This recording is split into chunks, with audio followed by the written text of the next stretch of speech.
Welcome. So I'm just bringing you into my home yoga practice to practice with me. Close your eyes. Breathe into your heart center with a nice deep breath. Exhale with a loud sigh. Let's do that again.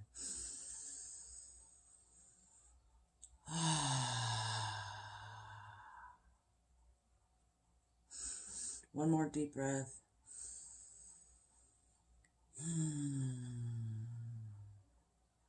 Feeling all the energy center and settle itself right between your forehead in the center of your third eye.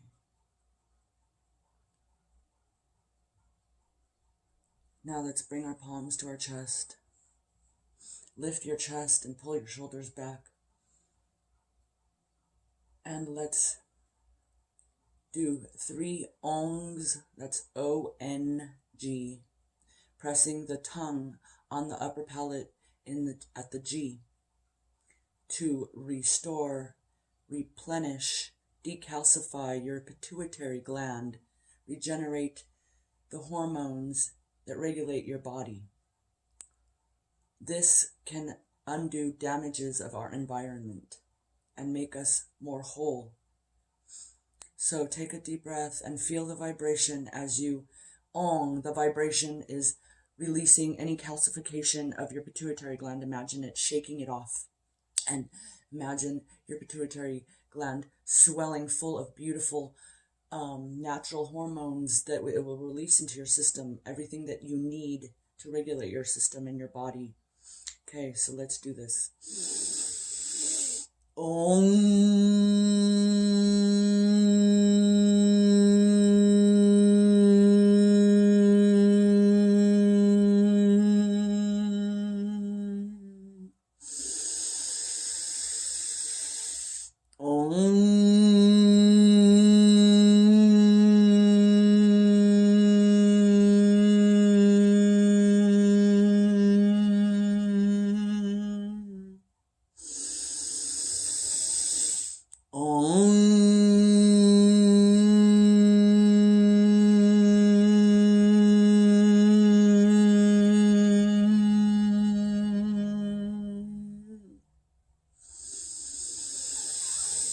One last deep breath, holding it in.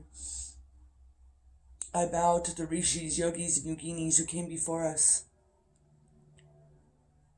With their guidance and grace, let us begin this practice. Lift your head out of the bow. Take a deep breath as you bring your palms back to your thighs. Slowly and gently opening your eyes. Great. Now, feeling yourself centered in the space you've created. Let's begin our practice. On our hands and knees on your yoga mat,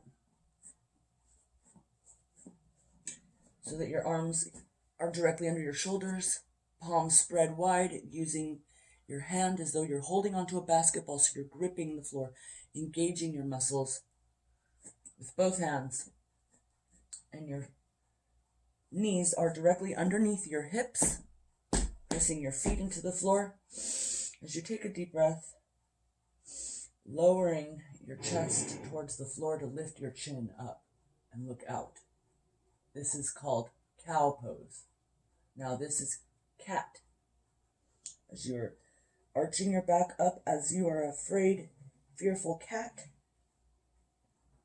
Now remember to start the rotation with your pelvis. And then use the rest of your body to work with your pelvis. Starting at the pelvis to rotate inward. Breathing in. Exhaling as you press your chest to the floor and lift your chin. Continue this. At your own pace, marrying your breath to your movement. a moving meditation.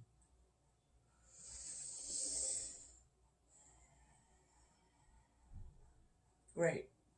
Now let's neutralize our spine. Bring your right arm and thread it underneath your left so that the back of the hand is on the floor. Lower your face so that the side of your head is on the floor. You can press the side of your head into the floor as a gentle neck exercise. And now using your right hand on the floor to push away from the floor and get a gentle twist in your spine. Breathing as you do this. Taking the time to allow yourself to feel that gentle twist. Waking up your spine gently. Taking a breath and pushing yourself back up onto all fours. And now we're going to do the opposite side. Threading our left arm underneath our right.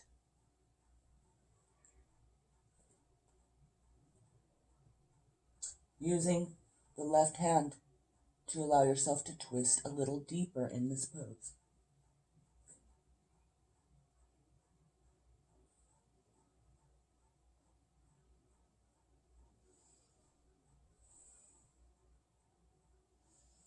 Coming back up onto all fours. Now I want you to push back. Bring your feet together, but your knees are the same at hip width. Now gently push yourself back into a child's pose. This is the resting pose that I want you to take if you ever need to just stop and rest in this sequence.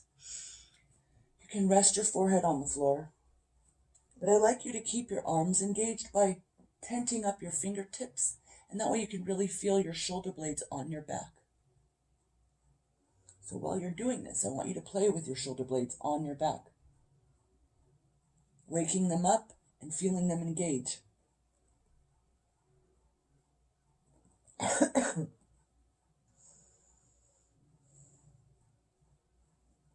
can even do little side stretches here, just to feel your body wake up.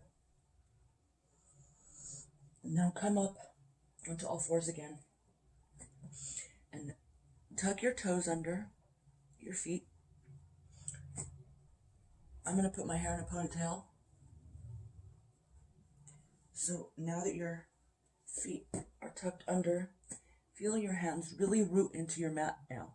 This is where I really want you to feel like you're really holding a basketball. Spread your fingers wide. I tell this to people and I come around and I can still just lift their fingers as if they're not even pressing into the floor. This is your foundation. If you do not have strength to push into the floor, then you really need to start here and work it and push as hard as you can to develop the strength. So really spread your hand and really feel your fingers pushing into your mat. Take a breath and roll your shoulders on your back as you lift your hips up into the air, keeping your legs slightly bent. Now, if you need to, you can widen your legs. In fact, let's all just widen our legs to the mat so that they're as wide as the mat on either side, with your knees still bent, okay?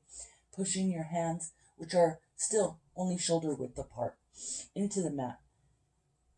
Lengthening your spine as you push your hands into the mat to allow you to do so. As you breathe, feel your hips rotate as though you're sticking your butt in the air. Taking a deep breath, really feel your hips rotate. This is really good for your hamstrings and the back of your thighs and your lower back. So feel your hips in the air. You don't always need to straighten your legs at all. I'm more concerned about you working your hips.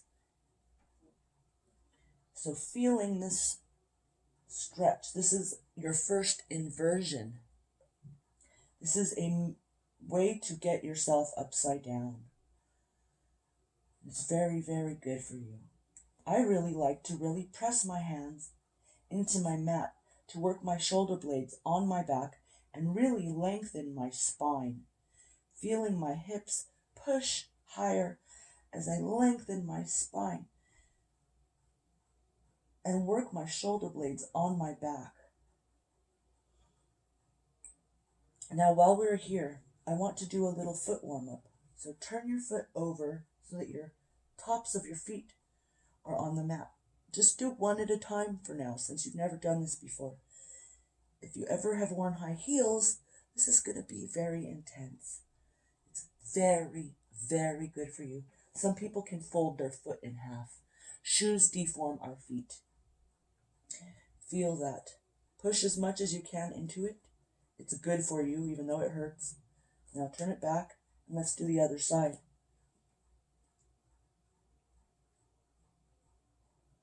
One side might be easier than the other. And come back. And now, let's come onto our knees and bend your feet as you did in the beginning. Now I want you to sit on your feet for a little foot stretch. Now, come up so that you're balancing on your feet. See if you can come up and actually balance. If you can't, that's okay. You can stay down here. And eventually, you might be able to lift up over time and build the strength in your feet. This is very good for people who have flat feet and no arch. The reason you don't have any arch is because you have no muscle in your feet, because you've been wearing arch support your whole life. The strongest shape in a structure is the arch, as the Romans taught us, right? So our arches are the strongest point in our body, and very important that we have them strong to hold our bodies up. So developing your arches is very important. I'll come back down. This is my little foot vinyasa. And now let's come into Virasana. So we're going to flatten our feet. And we're going to sit between our feet.